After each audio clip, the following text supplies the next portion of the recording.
Of course, my name is Waleinstinct. And yes, alas, I have the delectable, the intelligent. Jumoke in the house. Jumoke is a... Mr. Washer. You still came to wash me here. So I've been pondering. Okay. You know, I've been having this brainwave and I'm asking, from the woman's perspective, is money really everything? Actually, that's a very controversial topic and quite interesting because, to be honest, money is important, but I don't think money is everything. And I'll tell you why. First of all, when you think about money, you know, we need money to survive. We need money to do the basic things of life. I mean, like you said, from a woman's perspective, really, no woman really wants to suffer. I mean, everybody wants a soft life.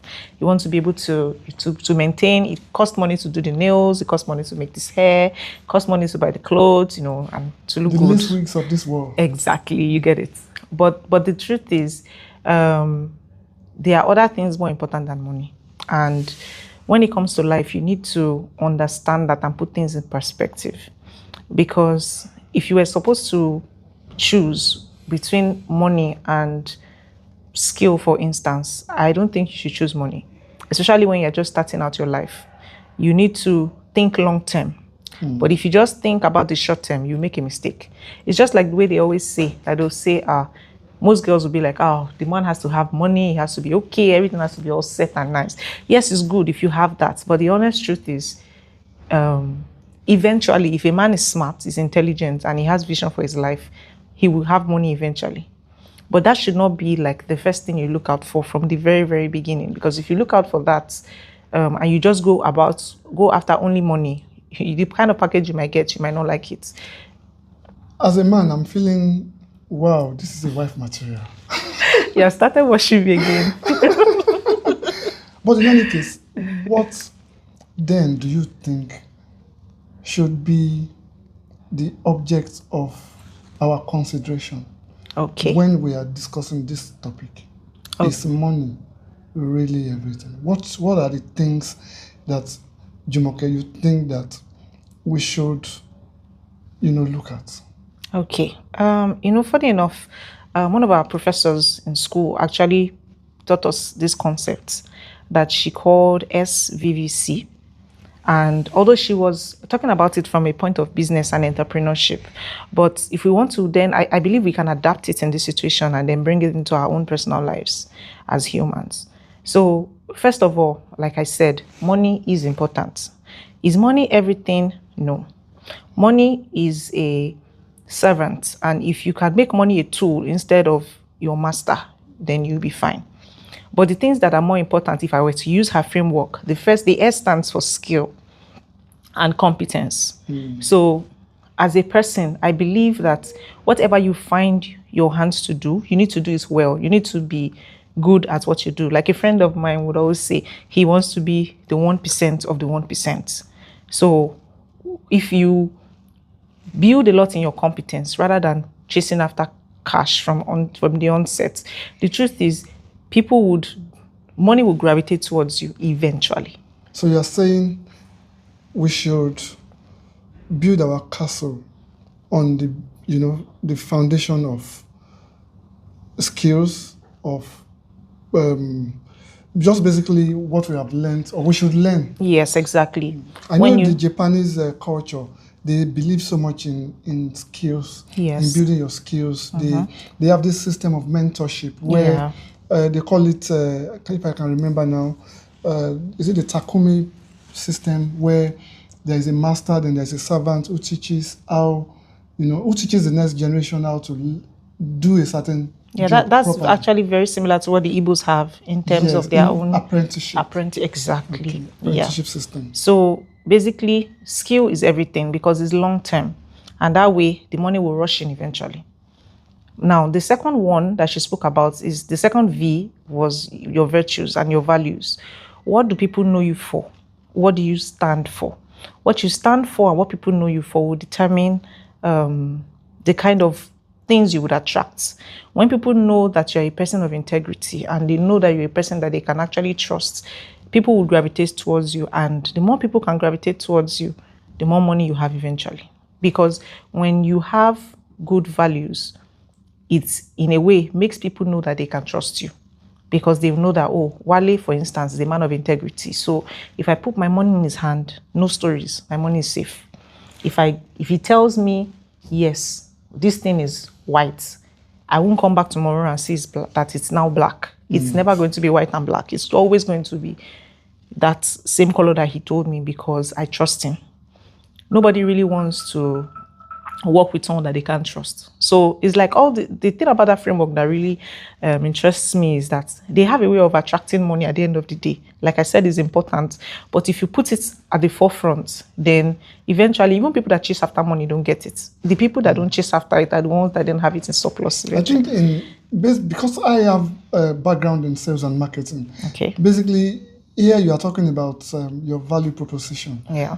Your brand and identity. Exactly. How you are known, what you are known for. What you are known for. Who you are. Yes. And your unique selling points. Your own, space. Yes. And you should be known for that in a way. But of course, nobody will know you if you are not building over the years on that same line of thought or action, as it were. Exactly. But more in terms of virtues, and less in terms of this V has to do with more in terms of your virtues. Yes, humility, kindness, those kind of things. Generosity. Exactly. The other, meekness. yes, the second V now speaks to the value, like what you bring to the table. There are sometimes, there's a saying that says that when you have friends that work together and all of them are together, like they are really intelligent and smart, and you are among them, and they are 4. They're actually not 4, they are 5, because you are also working with them, and then you as a result become smart because of what everybody brings to the table. And they'll say if 4 foolish people are working together, and including you are part of them, making 5, that the other day they're not actually 4, they're actually 5 plus you, because everybody brings what they have to the table. And if you by yourself are not bringing value to that table, then people will not want you to be with them, because they feel like, there's nothing they can gain from you. Like when Wale is not here, what do we miss? When Jumoke is not here, what do we miss? Why is she in this team? Why is she here? The more you have things to bring to the table, the more money comes to you, because money is value is a money magnet. So value attracts money, it attracts wealth. If you have something to offer, then money will eventually come. So, but this point, is it from the woman's perspective alone, or is it a general perspective? No, it is a general perspective. Although at the end of the day, like they always say, no man really wants a liability as a wife. If you can't bring physical cash, there are some things, some value that you add to the man that will allow the man to blossom. Like they always say, behind every successful man, there's a woman. So if the woman is valuable, like she has what she brings to the table, value driven, exactly, and has what she brings to the table, how she supports the man. Thank you. But if it's the other way around, of course, then it is a pure disaster. Exactly. So at the end of the day, value is everything. So we've talked about skills. We've talked about the second one. The second one, virtues. Virtues. We've talked about value. And what's the last one? No, we have one more, character. Okay. Now, this one is really, really, really important to me, because character is the bane of everything. If you have competence and you believe you have what you want to bring to the table, and you believe that you have some virtues, but then you don't even have character, at the end of the day, it's like you have a cake and then you took something really horrible like feces and rubbed it around the cake. Nobody's going to want to eat that. Exactly. So character is really, really important. Even from a woman's perspective, without character, you cannot be alluring. You can't be attractive. Even when we look at it, even from the place or in the workplace, most people always say, it doesn't matter. But the truth is this: people that have character, they have high emotional intelligence. They know how to form relationships. They know how to keep people going. Like, for example, a friend of mine of recent, he organized an event, and the event actually was supposed to cost him about 100 million. But because of his good behavior and goodwill that he has had with so many people over the years, he actually spent less than 30 million. because of his relationship quotient was very high, and his character was so good that people were willing to go out of the way. Some things got them almost free, just because of how he had impacted their lives. Exactly, because when you have good character, eventually you make an impact in people's lives. And when you make an impact in people's lives, exactly. And eventually, when people get to that point where they need someone that they want, like, oh, we need someone to do this thing. People don't remember, apart from competence. If you are competent and then you have character, I mean, the sky is the starting point. Wow. I think for me, I'm learning a lot from this, your framework. You said SVVC now. Yes. And I also apply it in my own life. And really, one of the reasons why you've been an important member of my group ever since, and we've done, a lot together. I'm sure that we will see more of Jumoke on some of these vlogs and all of that. But I think for more pro tips like this, for clever tricks like this, please like, share, and subscribe. Jumoke, we have more conversations to make. No problem. Anytime. Very nice to have you. Anytime. Waleinstinct. Yeah, Jumoke Adekunle. Thank you.